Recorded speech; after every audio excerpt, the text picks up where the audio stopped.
Mahkamah Konstitusi baru saja mengubah persyaratan pengusungan pasangan calon kepala daerah di Pilkada dengan menyesuaikan persentase persyaratan. Artinya kalau keputusan MK ini diberlakukan, maka kemudian di Jakarta misalnya PDI Perjuangan bisa mengajukan calon. PDIP mengusung Pak Anies.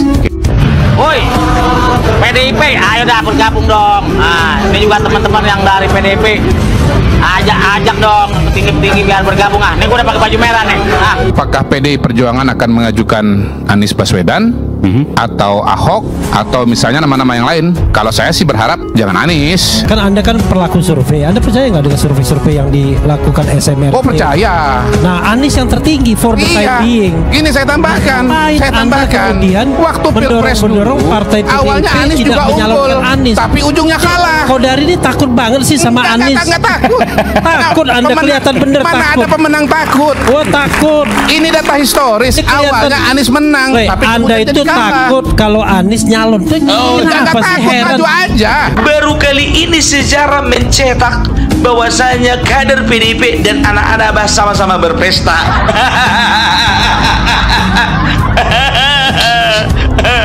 Ya, partai yang paling saya benci justru sekarang menjadi partai penyelamat demokrasi, menyala PDIP. Saya yakin kalau misalkan PDIP tidak usung Anies, balik benci lagi.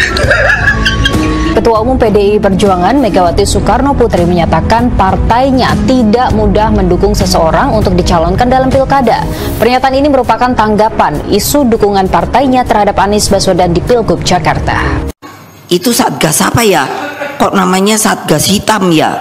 Terus katanya Pak Komar, oh Satgasnya itu memang ini apa mau dukung Pak Anies itu Bu. Oh gitu.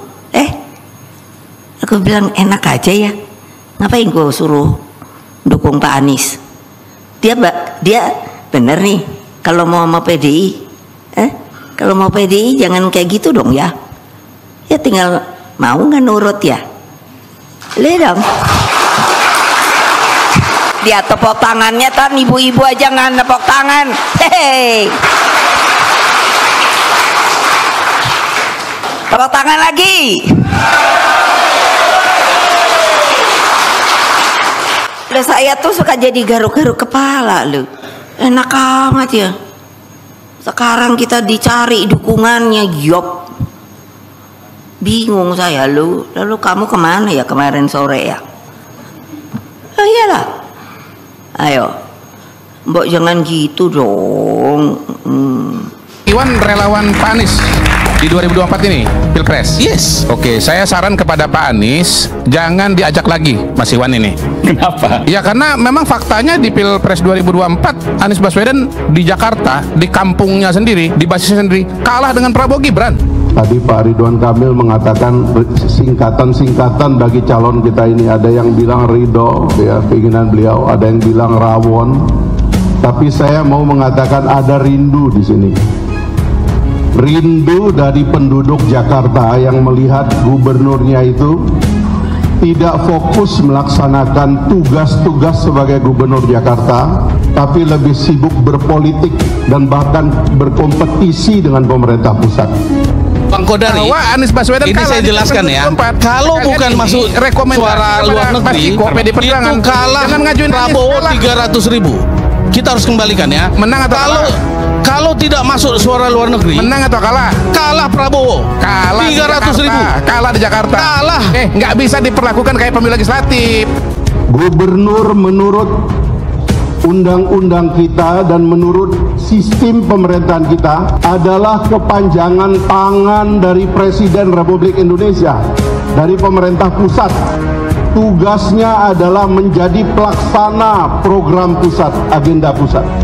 Kalau gubernur seperti di masa yang lalu punya agenda sendiri, banjir tidak tertangani, polusi semakin parah, kebersihan kota semakin hancur, dan isu-isu lokal yang menjadi hak warga Jakarta terabaikan. Inilah yang saya bilang sebagai rindu.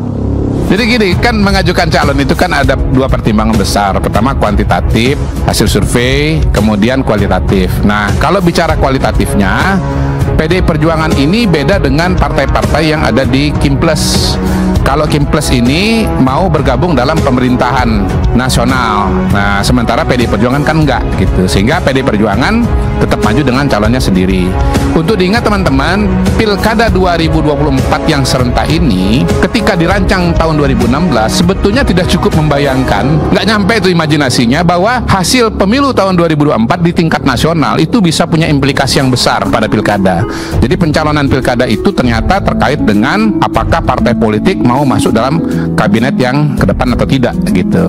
Ini kan pendaftaran bulan Agustus, kabinet dibentuk bulan Oktober, pilkadanya nanti bulan November. Jadi dengan berat hati saya agak menolak gagasan atau kesimpulan dari teman saya Refli Harun. Gitu, kasih. Iya, karena dia takut kalah soalnya. Kalau yang maju Anies. Belum udahlah, kan gitu ujung-ujungnya. Yuk, kita gabung suarain di room TikTok atau di sosial media. Benar ya Bang Rian? Ya, kita berdoa aja buat PDIP untuk segera bergabung dan mendeklarasikan dukungan untuk Bapak Anies Baswedan. Nah, ini menjadi kesempatan untuk PDIP kembali ke hitanya sebagai Partai Wong Cilik. Jakarta saat ini membutuhkan kalian, di mana para warga Jakarta, khususnya para Wong Cilik yang saat ini merasa kondisinya kurang baik-baik saja. Ayo, kita sama-sama berjuang untuk teman-teman PDIP bersama Bapak Anies Rashid Baswedan.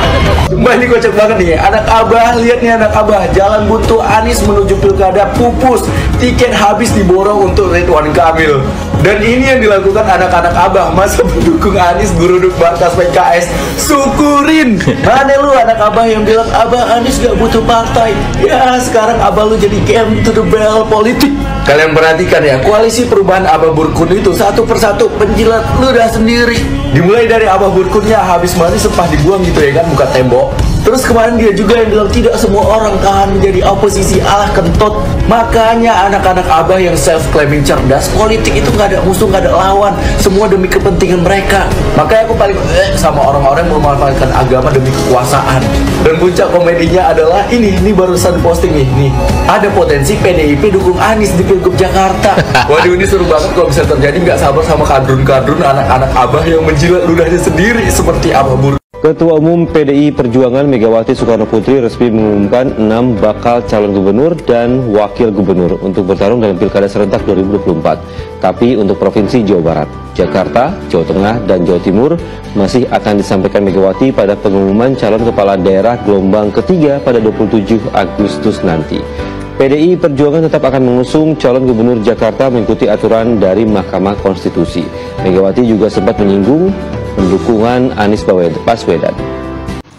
Aku bilang enak aja ya, ngapain gue suruh dukung Pak Anies? Dia bener nih, kalau mau PDI, kalau mau PDI jangan kayak gitu dong ya. Ya tinggal mau nggak nurut ya. Lihat dong, ya tuh suka jadi garuk-garuk kepala lu. Enak amat ya. Sekarang kita dicari dukungannya, yop. Bingung saya lu. Lalu kamu kemana ya kemarin sore ya? Mau didukung Pak Anies mau atau enggak nurut sama Bu Mega gitu Pak. Nah Pak Anies melihat itu seperti apa Pak? Jadi kita semua menyadari bahwa beliau merujuk kepada amanat konstitusi, cita-cita bernegara, cita-cita untuk mewujudkan Indonesia yang bersatu, yang beragam tapi bersama, dan itulah yang kemudian kita jadikan rujukan sama-sama. Oke, cukup. Pak, tambahan Pak, Anies PDIP bagaimana Pak? Kalau diarahkan menjadi kader PDIP masih jalan. Bagaimana Pak? Berarti tidak menutup kemungkinan apa ya? Awal dari PDIP untuk kemudian mungkin saya mengusung Anies. Apa gimana? Ini langkah awal dari PDIP untuk mengusung Anies atau bagaimana? Tadi kan sudah jawab. Penekanan lagi Pak.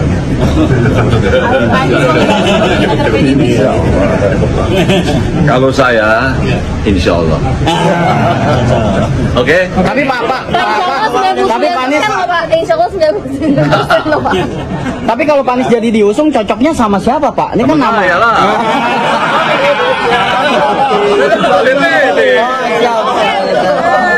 Saya ketua DPD, jatah saya, benar Pak Messi?